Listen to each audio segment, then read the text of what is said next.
আসসালামু আলাইকুম। আমি এক নারীকে দেখলাম যে জাতির সাবাবাসীর উপর রাজত্ব করেছে।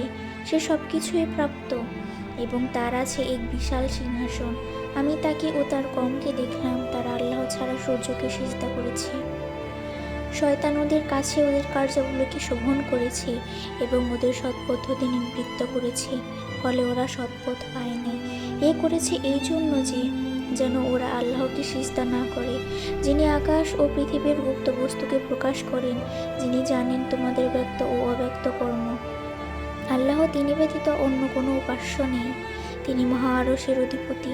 সুলাইমান বলল, আমি দেখব তুমি কি সত্য বলছো না তুমি মিথ্যাবাদী।